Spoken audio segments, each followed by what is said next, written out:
A Town Council workshop to set our agenda for our June council meeting. Before we move into our items for discussion, I'm going to ask Jerry if you would do our prayer for us, and HG if you'll do our pledge. If you'll all stand with us, please. Let me pray. Heavenly Father, we're so thankful for the day, Lord. We're so thankful for the blessings that you've given us, Father. Lord, we're thankful for being able to live in a country, a state, and a city, Father, that we have the privileges that we have, Lord. We thank you for those that protect us. We thank you for those that are on the front lines, Father, those that are keeping us safe, those that are keeping us well, Lord. We ask you to be with them, Father. Lord, for those who have lost loved ones in our community recently, Father, we just pray comfort upon them, Lord. Father, we ask now as we go into this meeting, Lord, you give us wisdom, give us an open mind, and just be with us, Father. Again, thank you for allowing us to be here. We thank you for the blessings you've given us. And I pray this in Christ's name. Amen. Amen. Face the flag, please. I pledge allegiance to the flag of the United States of America and to the republic for which it stands, one nation under God, indivisible, with liberty and justice for all.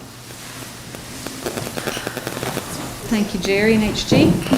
We will move into our items for discussion. Our first item is consideration of an ordinance relative to the rezoning of property located on tax map 34G, Group A, parcel 1.00, to amend the existing PRD. It's requested by Robert Latimer. The property contains approximately 1.45 acres and is located at 655 and through 673 South Lowry Street, and it is a second reading.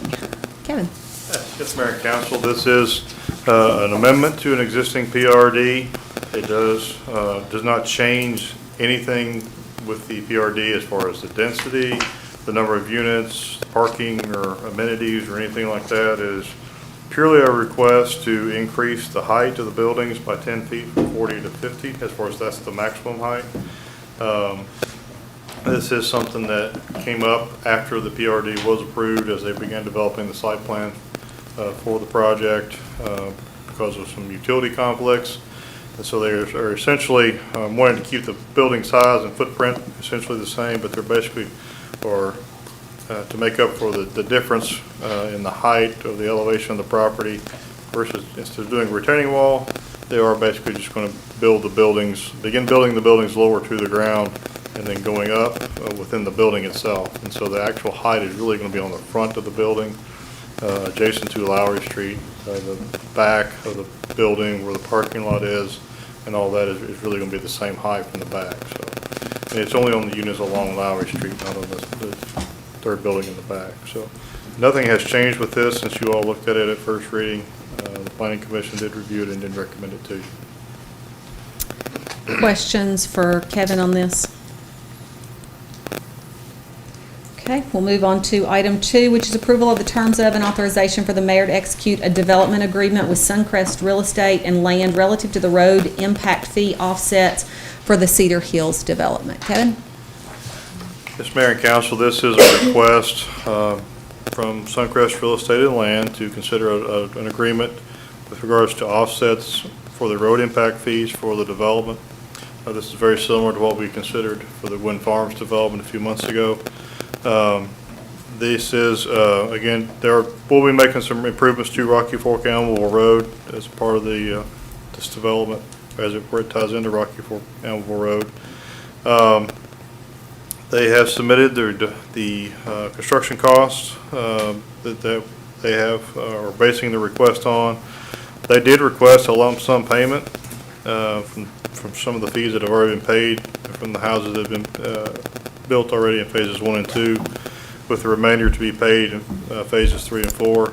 However, we would recommend that instead of that lump sum payment, that the reimbursements be only from fees paid in phases 3 and 4.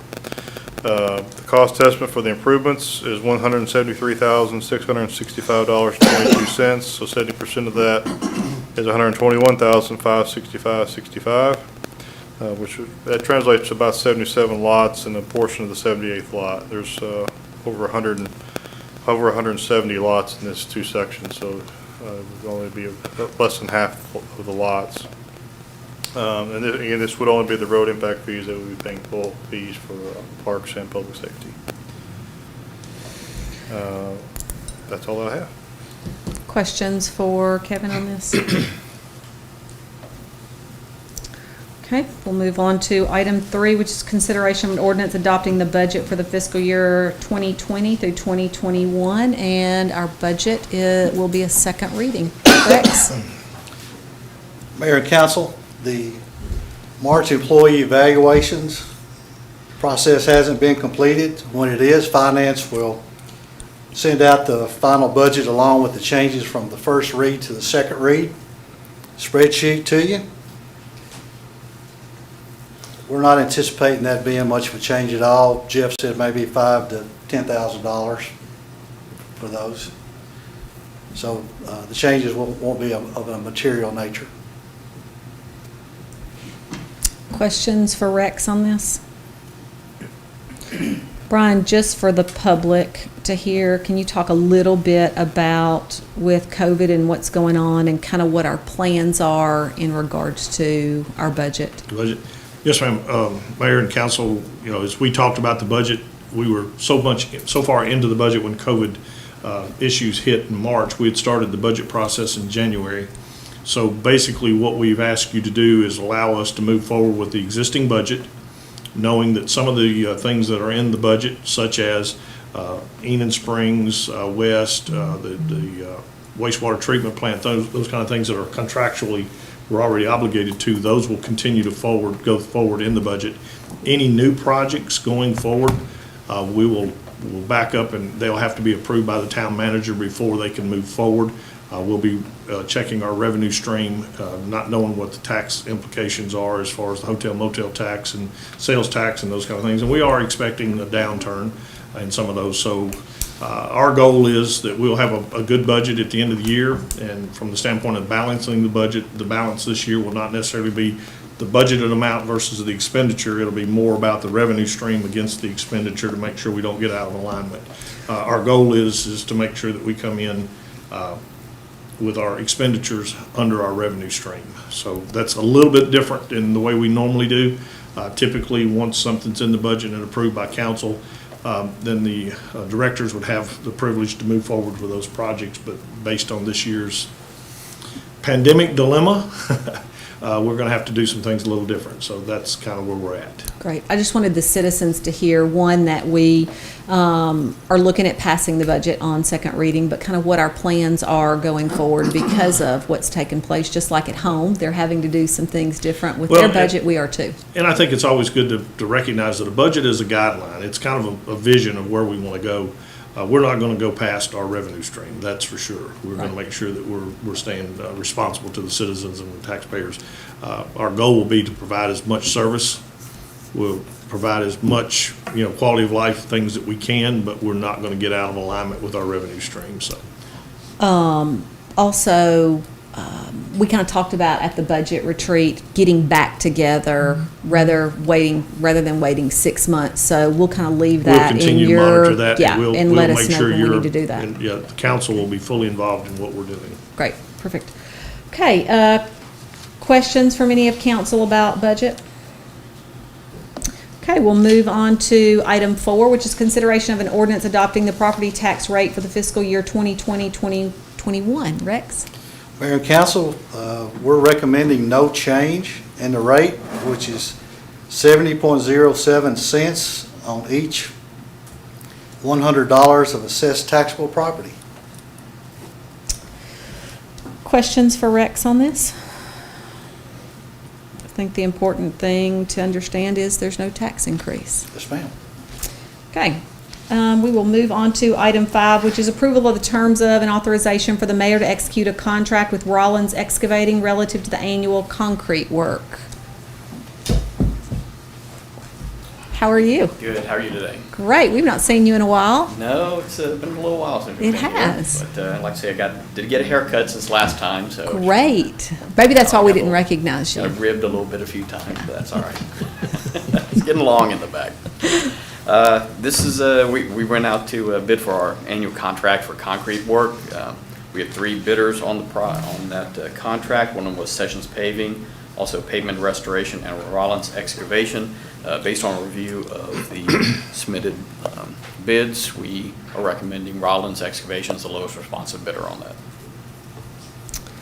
Questions for Tom on this? Okay. We'll move on to item 6, which is approval of the terms of and authorization for the mayor to execute a renewal contract with Jones Brothers Contractors LLC relative to the asphalt paving. Tom? Yes, we have a contract currently with Jones Brothers, and we're working with them to extend the contract based on the existing rates that were originally bid out a few years ago. This is the second extension on that contract. Questions for Tom on this extension?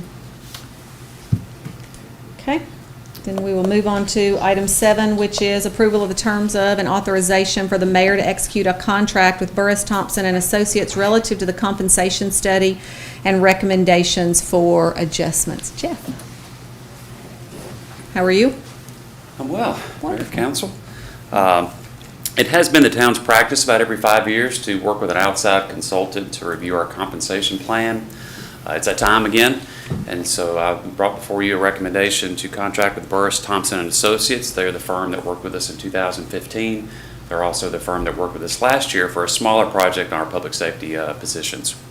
Part of this process, they'll review our compensation plan. They'll make sure that our pay grades are appropriate. They'll make sure that the job titles in those pay grades are appropriate. They'll also make sure that our pay system is competitive with our peers out in the local government industry.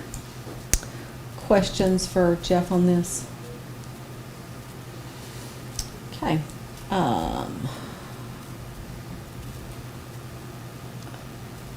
Okay, thanks. Item 8 is approval of terms of and authorization for the mayor to execute a change order with United Systems and Software relative to the Itron Gas AMI project. Hey, Mike. How are you? Great, how are you? Doing well, thank you. After this weekend, are you doing okay? I'm recovering. Well, we appreciate all that you did as well as everybody in your department. I know that it was a rough weekend, but I have heard nothing but good things and have gotten a few emails and texts about how great your guys were and that they were out there until the end. I truly appreciate that. The guys stepped up, did a wonderful job, and everything's back on track. So. Good. Okay, so this is a change order within the Itron project. So we had to have 6 poles, a steel tower, and some electrical work done within the project. And instead of delaying the project, which we are doing everything we can get done before the end of June, Itron went ahead and paid the contractor, so we're doing a change order with Itron to take care of that work. Questions for Jeff on this? Mike on this? Okay, we'll move on to item 9, which is approval of the terms of and authorization for the mayor to execute a renewal contract with Rockwell Automation relative to the technical support for the water treatment plant, booster stations, and tank sites. Yes, ma'am. This is for basically the PLCs, which are the programmable logic controllers at each one of the technical support things at the booster stations for the plant. It basically lets the equipment communicate back to SCADA. This is an annual contract, and there was a $197 increase on this contract this year. Questions for Mike on this? Okay, we'll move on to item 10, which is approval of the terms of and authorization for the mayor to execute material contracts for the following: water and sewer, United Systems, GNC Supply, Core and Main, Southern Pipe, Badger Meter, Fortiline, CNI, Thornburg, and Ferguson Waterworks; gas, Chris, George Supply; equipment controls, GNC Supply, United Systems, Richards Manufacturing, Experitech Incorporated, EYSCO, Honeywell, Elster, American, and Mercury. Yes, ma'am. This is our annual bid of material for gas, water, and sewer. We do this at the end of every fiscal year, preparing for the year coming up and get locked-in prices on the materials.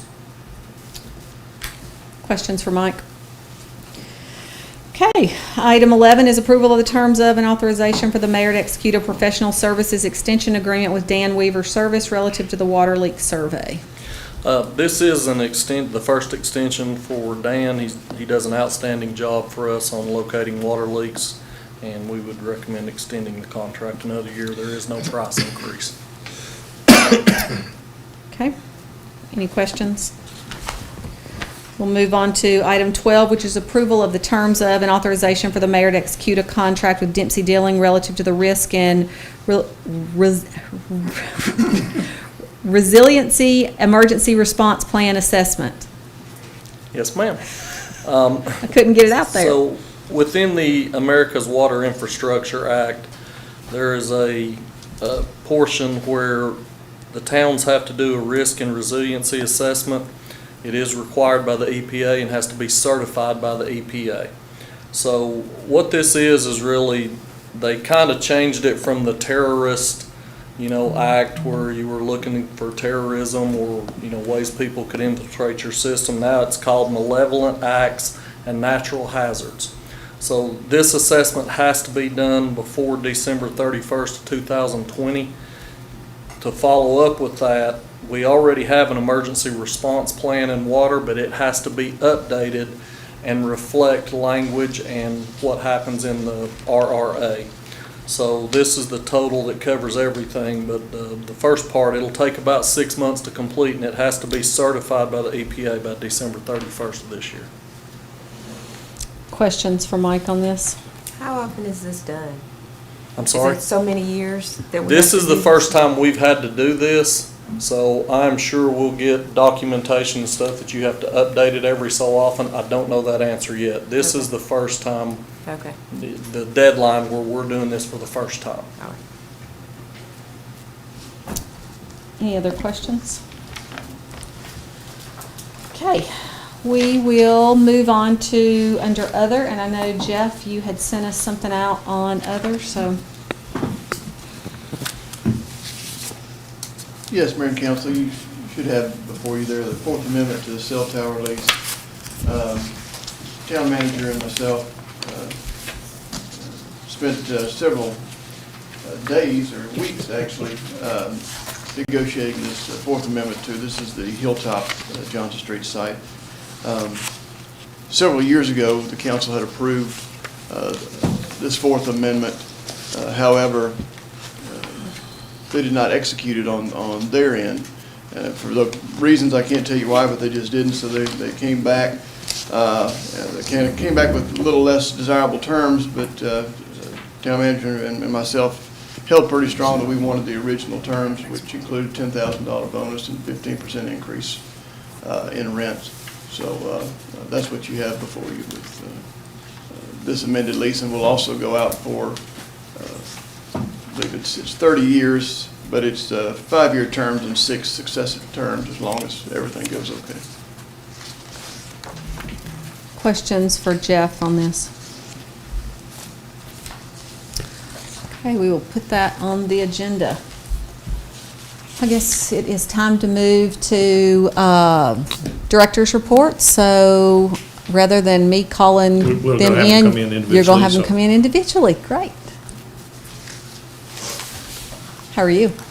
Doing well, Mayor, Wonderful. Council, glad to be back. A lot of things have changed, but the one thing that hasn't changed is it's still raining. We're still getting that quite often, but our projects have been moving on, I'm sure, as you've noticed around town. The Eden Springs West Extension, that work, we've gotten it shifted over, and work has continued. Drainage structures are done, and we're expecting a substantial completion by July 31st is what we're shooting for, weather permitting.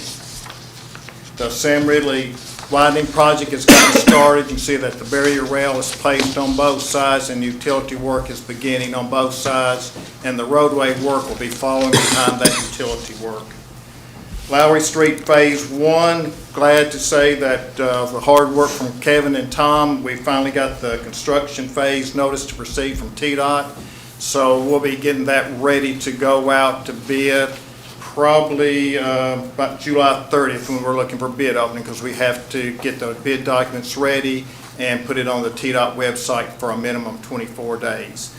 With that project, just because it's been a little while, can you, and I don't want to put you on the spot, can you talk a little bit about what that project entails? Well, that project, it runs from Sam Davis Road down to Jackson Street, and it's the streetscapes project, which would be mainly the sidewalks. Plus, we'll be moving all the telephone poles that are on the east side, which is the building side, from that area. We had a conference lab with the utilities, and we are going to be able to move all those to the other side of the road and at least remove the utilities on the one side and get the poles and then get the sidewalks in through that section. Are those going to be put underground? Some of it. Some of it will. The overheads will move to the west side, and then what's on that side will go underground. Great. Okay. And then from there's the Phase 2 project, which runs from Jackson down to the Harts Bridge Road Bridge. That will go out for consultants evaluation. We had 7 return, and we got it down to 3. And in the next couple of weeks, we will choose our consultant for that project to do the design and CEI work. Washington Street at the CXX Railroad, we had a conference call with the railroad and their consultant and TDOT. They're pleased with the plans, the right-of-way plans, so TDOT is working on the easement and right-of-way documents between CSX and the town of Smyrna. So that would be our next there to secure that construction easements on the railroad. Jeannie Lane Extension, we're in the final right-of-way plans and utility survey and plans work on it to get that project moving on. And Jefferson Pike, the TDOT project out there, they have moved that bid opening to August the 15th of 2020.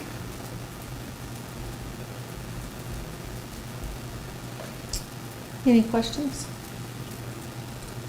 Great. All right, thank you. Thanks. You're back. Back again. Just want to give everybody a little update on some of our stormwater projects we have going on. We completed a couple of small projects on McKean and St. Michael's. Also, we're still working on in the Lake Farm area. Rain's been quite a bit of a delay on that project, but we have done some of the ditch work, moving some of the utilities out of the way, as well as removing some brush and trees back in the back ditch area, as well as removing a lot of larger debris, televisions, furniture, things like that unfortunately people throw in ditches. Our contractor, Rollins Excavation, we're going to be working with them as well on the Chevy Chase project, extending some pipes and lowering some pipes to help out with some high water issues in that area. In relation with the Rotary Soccer Park and downtown stormwater project, currently we have all the tract owners, lot owners have signed except for one.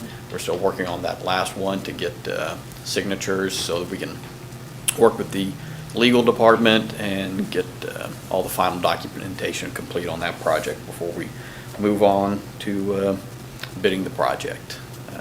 Any questions for me? Anything for Tom? Thanks. Thank you.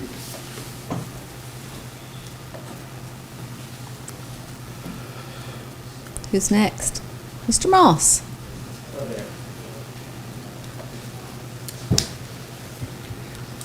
Good evening. Brian asked me to update everyone on kind of the Tier 2 parks reopening plan, so I want to do that first and then update you on a couple of projects after that. Today we did make a video to state some of this, so I'm just going to cover kind of the highlights of that.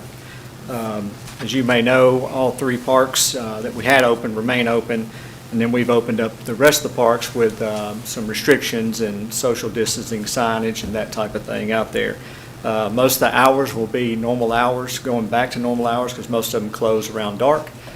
We are going to lock up Lee Victory Park a little early, just around 9:30. That'll allow the practices and everybody kind of time to get out of there. But being that the playgrounds are still closed and some of the things are still closed, we just didn't want to encourage that and kind of keep an eye on that place. The practice areas are back open. It's amazing how many people are looking for places to practice or throw balls, so they're back open and operating as normal. I did want to state that following the executive order number 38, we're kind of following that with the contact sports and non-contact sports. Some of the non-contact sports examples are baseball and softball, disc golf, tennis, cycling, and running. And some of the contact sports are football, basketball, and soccer. You might say, what is the difference there? Well, the difference is you can they're allowing us to play some of the sports and practice some of the non-contact sports, and then in the contact sports, not allowing to play, but you can do the individual skills and training and that type of thing.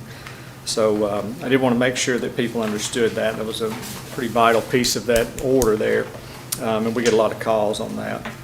In regards to baseball and softball fields, we have reopened those. We did get some calls today on practices, and I know we've got some play down at Volunteer Park this weekend. Just so you know, some of the practice areas for the youth sports, we're going to allow 2 fields inside the complexes to be used at one time, but they'll be diagonal of each other, so it'll be a field in between each one that's being used. We have moved the bleachers where they can't be used just due to touch points for right now, so we ask people to bring their own chairs, which is pretty common with some sports, and just practice the physical distancing there. So you're going to see that at the Todd Lane and then Lee Victory and Volunteer Park complexes, and when we open Cedar Stone, you'll see it out there as well. Soccer fields, right now the game fields will just be used for training and practice, or training and skills through the league if they want to do that. Park shelters, we're going to open those back up on June 1st to be reserved. We had canceled those through the 31st, and they will be limited to 50 people or less, and they will be scheduled just once per day. So in the past, we did 2 slots, a morning and an evening. Now we're just going to do 1 to reduce the amount of use by different people. Same thing on the rental building. So the Train Depot, Assembly Hall, and Rosenwald Center will follow that as well. 50 people, they're usually rated at 100, but being we have a 50-person max, we're following that schedule. And 1 per day there as well. So that was kind of part of the Tier 2.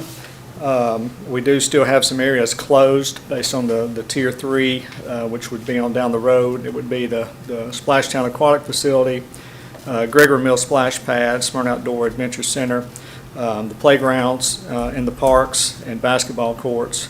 And you might notice also all the water fountains still are not turned on from the winter just because of the touch points there. I can tell you just based on what I've seen today that everyone's excited just to get back in, and some places just a place to park to go run or walk or just get outside. So we're excited about that. And I do want to say I appreciate the patience of the town citizens and visitors and our staff. I appreciate what they've done to kind of modify their operations and the leadership of this town to keep us moving forward and get where we are today. So if there's any questions about that Tier 2, I would answer those. Mike, when it comes time to open water parks and things like that, what type of lead time or turnaround time is there to get those up and running and ready to accept? Yes, sir. Excellent question. Right now, we've got the pools pretty much ready to go. We've been working for weeks just in case we did open. I think most cities in the mid-state are doing the same thing, but I would say it would take us a couple of weeks. We'll have to certify some lifeguards. Some would come back certified because they did it last year, and then get them hired on. So it would take a little bit to do that, and also to do some training. So we'd have to do some training, and we've kind of got some ideas if we were to open on how we would do that, and with the things that's out there now. I know Brian showed me some items today that was pretty restrictive, so it would be some things we'd have to put in place, capacity and checking temperatures and that type of thing. Thanks. If y'all have not read the order that was put out today, I sent it to everybody. I would encourage you to read that. It's quite a bit of stuff. You've got to get information of everybody coming into the pool area in case tracing has to be done. They have to, groups that are together can be together, but then other groups have to be kept 6 feet apart, not only outside like on the pool deck, but also inside in the pool. So there's quite a bit. So it's going to be interesting to see how that all plays out. It'll be very difficult to do the Yes. social distancing in the pool. And also, there's a caveat that minors have to have direct supervision by parent,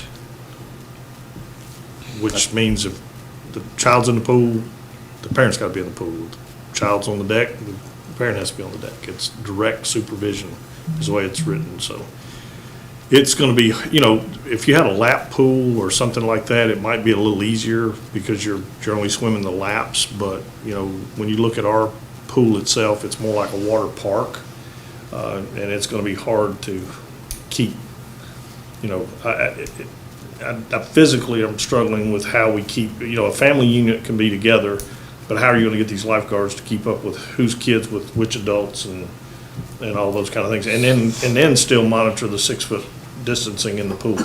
So if the kid goes off the slide, the high slide, It says direct supervision so by the parent goes off the high slide too? we've got to interpret that, but it's direct supervision. Well, that was kind of the question, kind of looking at the order earlier, not only thinking about what would be involved mechanical, but just the training for the logistical to meet all the guidelines. And I think we have to, as stewards of the financial responsibility to the town, I mean, one of the things we look for the pools to do is to kind of cover their own cost at minimum, so it's not a tax burden. When you start limiting the number of people that actually can be in the pool versus what the revenue stream would be, it's gonna be real difficult for this to prove out to be an economic, it's gonna have to be subsidized, so. And going into a tough budget year already, those are things that we have to consider. I know that's not things the citizens wanna hear, but, it's getting easier and easier to understand why the state has pulled the plug on all the, no pun intended, but all their, pools at state level are being closed for the summer. Some of the hotels have started opening their pools, some of the apartment complexes. We do have other towns, and we're monitoring what they're doing. And, if we can find a way to do everything we need to do to guarantee the safety, not only of our employees, but of the citizens, and we can make it economically feasible, then we'll do what we can to get the pools open. But it's going to be a struggle unless something changes in the next couple of weeks. And that's one thing I wanted to say to each one of you is Brian and staff have been working tirelessly each time an order comes out to try to safely open whatever facility that it is, but also trying to do what's best. So just know if there's any way that we can open it and do it safely and economically, then we will try to do that. I did have a couple questions. I had a couple emails and text messages and Facebook messages about the playgrounds. Playgrounds are still closed by order of the governor, and Playgrounds, any of the contact type sports, and you can say, well, playgrounds contact, it's the touch points. When you get 30, 40 kids, climbing on a jungle gym or swinging and multiple people using, it's just hard to keep the cleanliness. It goes back to right now, the basketball goals are still down because basketball, football, the playgrounds, things like that are continued to be in the governor's order as closed. So we've got those roped off or fenced off. We do have the ability, as Mike said, he opened up to the social distancing and socialization to 50 people. So, where we can, we're following those guidelines to maintain proper protocol. And folks, you just have to understand, everything we're doing is to the highest level of safety for our community, the citizens, and the employees as well. well, and the governor's order was very specific that we could do no more and we could do no less than what his order put forth, and that's exactly what we're doing. But I will say, even with that, we need you to do what's best for you and your family, and so you're going to have to take some self-responsibility in doing those things. So, and I deal with this on a daily basis right now. We get calls from citizens about, the order says this, and I've been to this restaurant, or I've been to this park, and I've been in another town, and they're doing, not everybody is complying, and we understand that. When it comes to our parks and our playgrounds and those kind of things, we're going to comply, because I think that's the responsibility we have as a government and as a municipality to do the right thing. We do not have the ability to enforce other folks, whether it's a restaurant or a private playground somewhere or whatever that is. But my message, as you've very well said, Mayor, is you have to take personal responsibility. If you're not comfortable in one of these situations, or you go into a restaurant and you're not comfortable, I will tell you, my wife and I were out of town this weekend, as you know. And I was very uncomfortable with what was going on in the community I was in. It was almost like it was spring break, and every hotel room in town was booked, and it was a mass population of people. And we came home Sunday, and I told my wife, even if we'd been booked for 3 more days, we were coming home Sunday. It got to a point where I was not comfortable. Only about 20% of the people were wearing masks and those kind of things. And it's, you just don't need to put yourself into those kind of situations. But as a municipality, we're going to do our best to follow the guidelines and be responsible. Any questions for Mike or Brian? Thanks. Yes, ma'am. Do you want me to update you on a couple of projects, or y'all? Whatever you want to do. It's your I said time. I would. I hated to Okay. not do it. Just a couple of, real quick, but that may be on y'all's mind. Zama Park, I noticed there was some planting going on today. Some trees were going in down there, a lot of the concrete work, so make sure y'all are aware of that. That's moving pretty well. The shelter structure that was going in there did get delayed. The plant shut down during the COVID era there. So they're back open, and hopefully we'll get delivery on that soon. Nolan Drive, Brian and I have been talking about every week about Nolan Drive. We can't get it to quit raining to finish up, but we're close. It looks like we're going to have a good run of weather next week. And so hopefully we can get the grass planted and the top coat down as far as paving. We're waiting on some parts for the light pole, so we're gonna open that road up under construction, planned to be Monday midday, so it'll be signed up and barrels and things like that, but that'll allow people to get through like they used to, with a roundabout in the middle. That's it. Anything for Mike? Thanks. Thank you.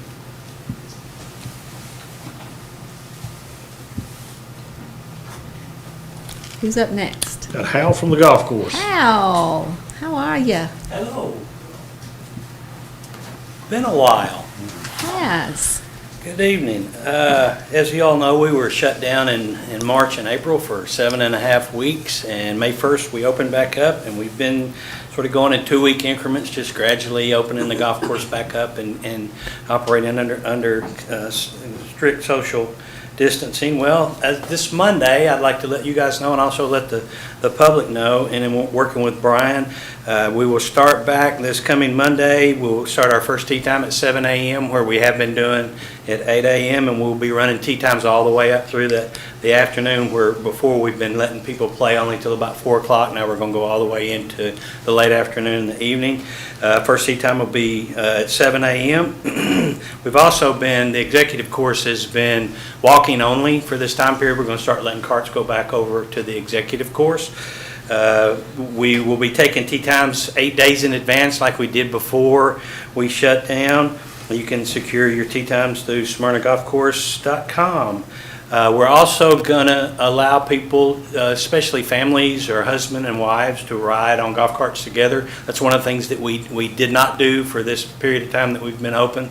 And it created some issues, but also there was, people that were questioning if they were comfortable or with their family member or with their wife that came out. So we're going to allow that to start doing it. But if at any point any golfer is not comfortable riding in a cart with somebody, they're going to be allowed to have their own golf cart.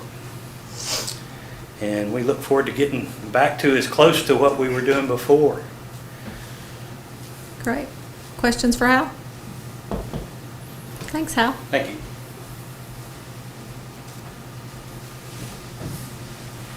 All right, we got Kevin coming back. Hey, Kevin. It's been a while. Yeah. Just a couple of things, very briefly. One, I don't believe Tom mentioned this. I want to let the council know we did receive the notice to proceed to NEPA for the Florence Road Sidewalk Project last Friday. And so Tom's going to be taking that over and running with it from here. But we did receive that, so I want to let the council and the public know that. And the only other thing I do want to mention, we are still undertaking the census for 2020. As of May 17th, we do have a 63.1% rate of response within Rutherford County. So we're in the top 15 or 20 or so of counties within the state of Tennessee. So we're doing pretty well, but obviously we still want folks to respond to that. So I need to know how we're doing in comparison to Laverne, because Jason Cole is wearing me out, that they have more response than we do. I will try to look into Will that. you look into All I that? have right now is all the Rutherford County number. Okay. So If you'll look into I will that. look into that and get that information to you. So I want to make sure that our numbers are higher than his. So I did see some response rates by census tract, so I can probably look into that and maybe at least Okay. come up with an idea. Good. So Just make sure ours is higher. I'll do my best. That's all I have. Any questions for Kevin? Thanks. Who's next? I think that's all we have as far as. Oh, wait, Rex. Rex, well, he's on the agenda, so. Oh, I think he wants to talk. Oh, okay. You know how talkative he is. He's Johnny Cathy over here. Okay, these are the April reports on the revenue. Of course, this covers the March transactions, which a lot of businesses and schools started shutting down about midway through March. So for local sales tax, we received $1,277,864. That gives us year-to-date $315,864 in surplus. I was extremely pleased with that number. I think there's a lot of panic buying that was still going on at the time, which has probably subsided since then. On the state shared tax, we received $511,986. That gives us a year-to-date of $148,910 surplus, so we feel pretty certain that the revenues will drop off over the next 2 months. So going into this, we're about as good a shape as we could be. Great. Questions for Rex? Thanks, Rex. Jeffrey L. Tomorrow is my spouse's 21st birthday. So, You married a young one, Jeff. yeah, She is young. I'm sticking with that. It's probably a safe plan. Anything else? That we're just moving right along with the projects in conjunction with the utilities and public works. And, I think a lot of the time, spent some time this week, a lot of times when we're gaining the easements, I think a lot of times people think that we're going to take their property and that there may be an albatross there or whatever. And a lot of times it's just a communication issue that I've discovered, that they don't realize that it's going to be underground and they'll still be able to mow over their yards and those types of things. And it seems to put them at ease, but I think just a little bit more communication, I think, has helped in this final week before condemnation. One of the questions I'm asked most often is, what is the thing you dislike the most about this position? And I say it's lack of communication. So much, if you can just have a discussion with somebody, they may not agree, but at least they understand kind of where we're coming from. So I totally understand what you're talking about with communication. So, other questions for Jeff? Thank you, sir. Mr. Hercules? I have a couple of things I'd like to share with the council, but I do have two other reports from the director level that I'd like to share. One is I want to remind everybody that June the 1st, which is Monday, we'll be opening the offices here at Town Hall back to the public. I don't know if you noticed, but on the floor out here in the lobby, we've got social distancing marked off with some stickers out here, those kind of things. So we've made all those arrangements, and the utilities department will actually be opening as well. They've got all their new remodeling has been completed during this time, so that worked out very well. And we know that going into this next week, there will be some people that will begin to come back in the office, but also we have new protocols as far as the way we can do business with our community, and those will remain. So, for those folks that don't feel comfortable coming to the office, you can still do business with us through the drive-through. You can still do business with utilities via the internet and the web page and or over the telephone. So it's kind of opened up a whole new world of the way we do business. The other thing, some folks will be interested to know that on June the 2nd, Tuesday of next week, we'll be opening Town Center back open with a limited menu. We will no longer be able to do the buffet. During the COVID situation, that's been taken off the table. But we'll be doing kind of a blue plate special. When you come in, you'll receive a paper menu. There'll be 2 meats, 2 vegetables, 2 starches, 2 desserts, tea, coffee, water. You check off what you want. You know, you make your selection of 1 meat, 1 vegetable, 1 starch, 1 dessert, and what we'll do is we'll serve it to you at the table. You can eat in the town center, but you'll receive it in a to-go type box with a packet with your fork, knife, and condiments inside of it, salt, pepper, napkins, that kind of stuff. All drinks will be served in styrofoam cups with lids and straws. We know there's a lot of people that like to come down there and enjoy a meal. The chef and his staff have been itching to get back to cooking. So it'll be the same great food, just a little different way of serving. As soon as we can get back to a buffet, we will, but for the time being, that'll at least give us an opportunity to get back open. We'll be Tuesdays through Fridays, same hours, 11 to 1, same price, nothing has changed there. So look forward to seeing some people back at the town center. If you come to have a meal with us, again, the restaurant rules will accommodate those. All tables will be 6 feet apart, no more than 10 at any one table, groups of 10 or less. Will be accommodated, and the tables will be at 6-foot distancing. So just wanted to make everybody aware of that. We're excited. You know, I guess one of the things that's been a struggle is people need to understand we're excited about getting the offices and getting the facilities back open as much as they are to have them. You know, it's been a tough time for all of us. But just a couple other things real quick, a few congratulations. One, you heard Hal in here a minute ago about the golf course, but I just wanted you to know that staff has worked diligently over the last few weeks to accommodate our citizens and friends that like to play golf. We've made some protocol changes. We've done everything we needed to do. We had several compliments about the folks that are playing golf. They've been to other courses and really appreciated the level of security and safety that we put in place out there. So just kudos to the golf course and their whole staff and all the work they've done. Also, one of our customer service reps in Diane's area, Tammy Thal, we got a really nice compliment, an email to us about during this time how friendly she was working with someone who needed a business license and how we accommodated them through the drive-through and stuff. So I want to give a shout out to Tammy. Also, this was a cool one from the fire department. I received this. It's a letter, and if you don't mind, I've got to read this and show. I don't know if they can get this picture on the television or not, but I want you to see this. But dear firefighters, do you remember when you came to our house last week when the pole was on fire? I drew a picture for you, and the guy climbing the ladder is the firefighter in the yellow helmet. Thank you for helping us, Sebastian. These are what we live for, folks. I mean, these are just awesome kudos in our fire department. As you guys know, just do so much as good ambassadors for us with the community and the work they do. I also want to shout out to the fire department and Parks and Rec.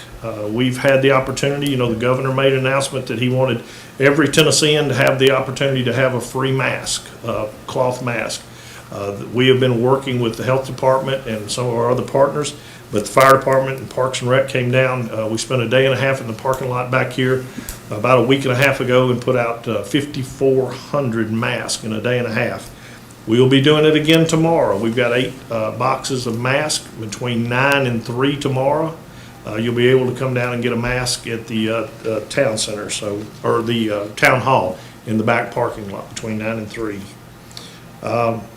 Mayor, you recognized Mike Strange and his group. As you guys know, we did have a pretty significant issue with the sewer line over the holiday weekend. We literally had some employees that worked straight through 24 hours.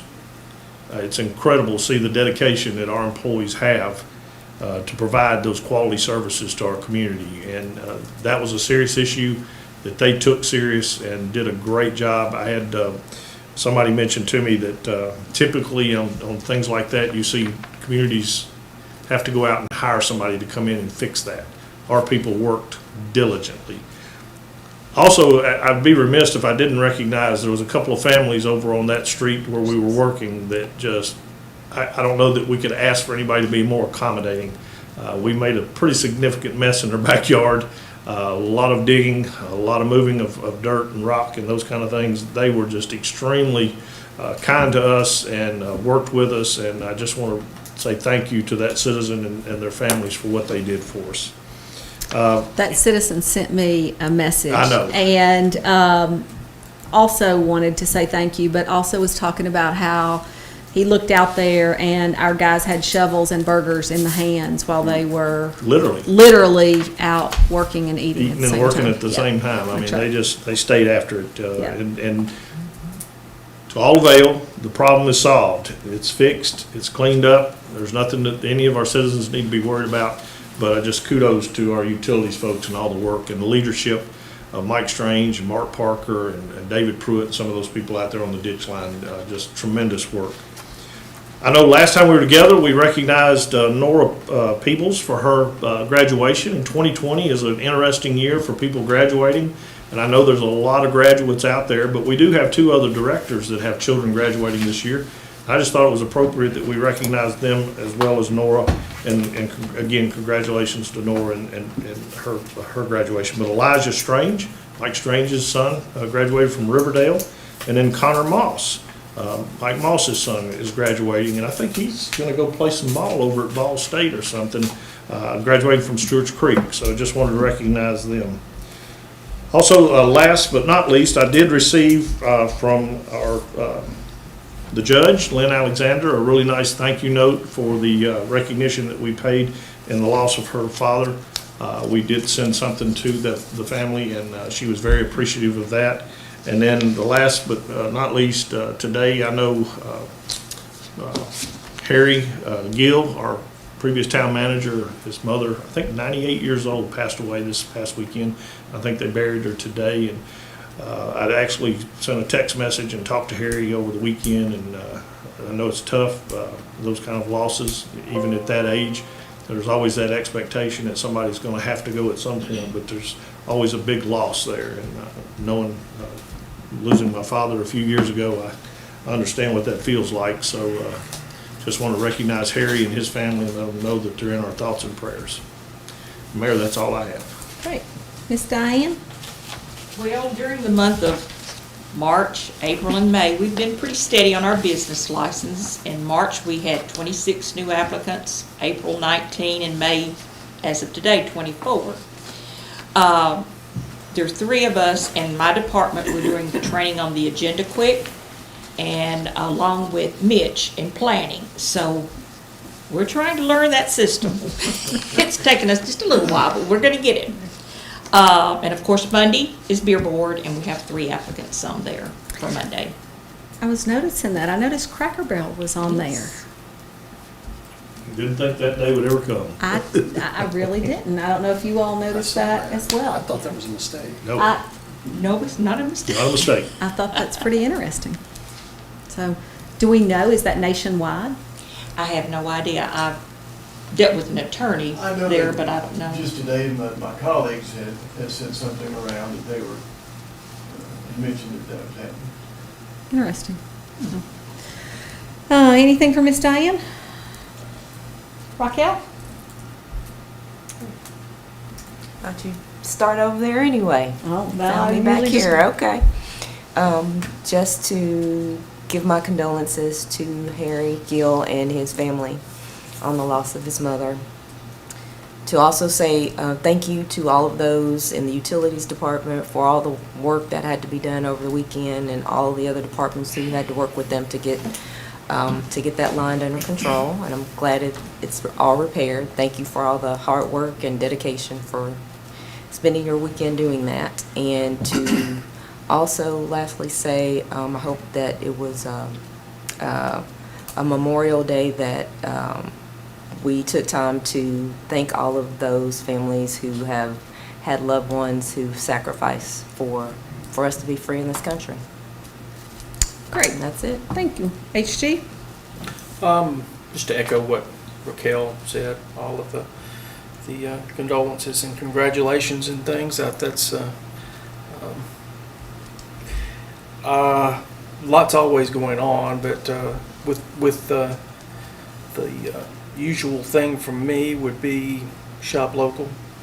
The town needs the revenue. The independent businesses need the revenue. And then be kind to each other. Thank you. Tim? I also wanted to extend my condolences to the Gill family, to Harry and Leanne, Joe and Debbie and Jay. You know, it was interesting, and I didn't know it, but Ms. Gill served in the Women's Army Air Corps and the Tennessee National Guard. So, you know, as far as the Gill family goes, you know, they've served our country and been servants for a long time, and just want to let them all know that they are in our prayers. Thank you. Jerry?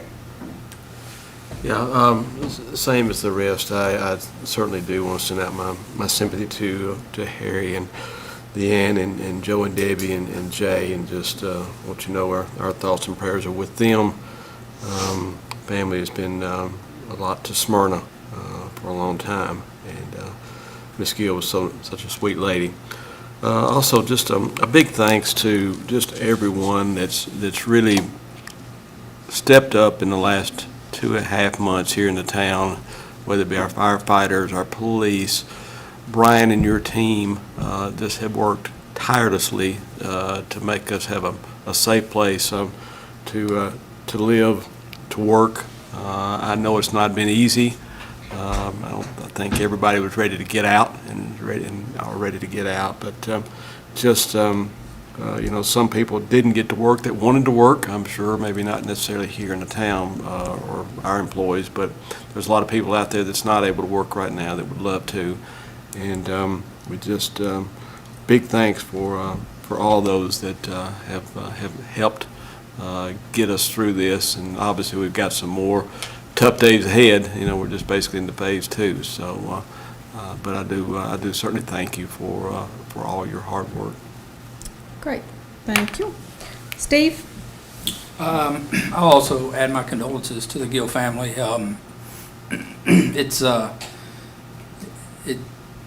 It's kind of a blessing at the same time as a curse to have such a long life and a healthy and good life for so many years. So Miss Gill had been kind of a fixture around Smyrna for a long time, and I just want to let Harry and Joe know that my condolences are with them. She must have been a really strong lady to raise those 2 boys. So, you know, I'm sure that they will miss her, and we will too.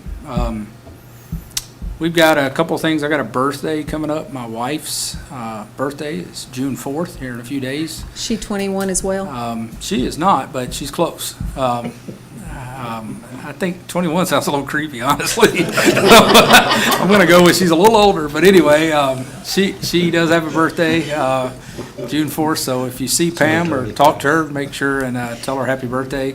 I'm not going to say which one it is, but it is a rather significant one.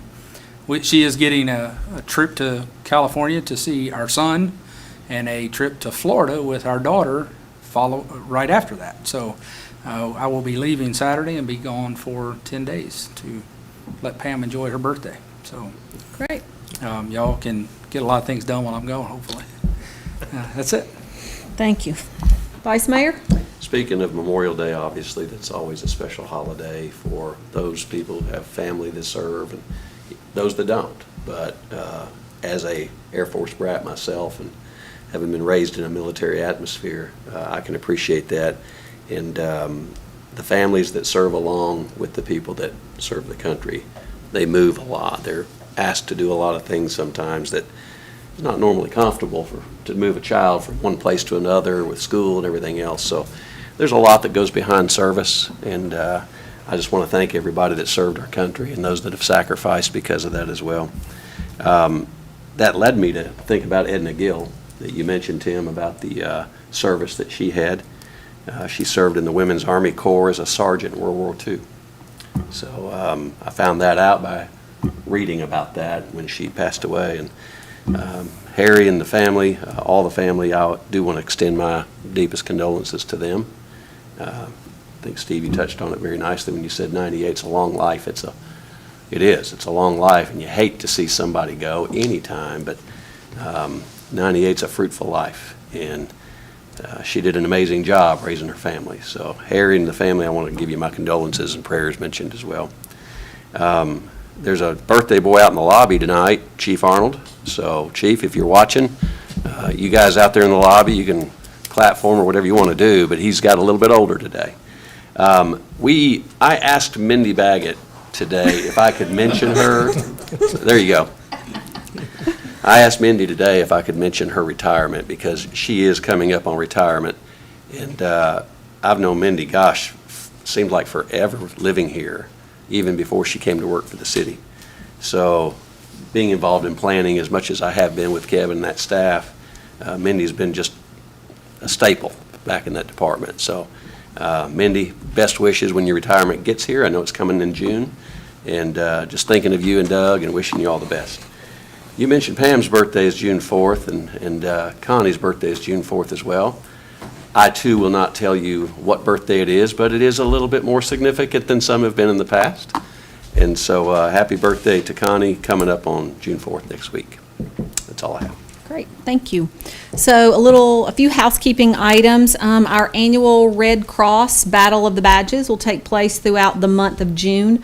Our site this year is going to be Life Point Church on June the 2nd from 1 to 7. It is police versus fire and EMS in all of Rutherford County jurisdictions, and you can visit www.redcrossblood.org or call 1-800-RED-CROSS to schedule an appointment. And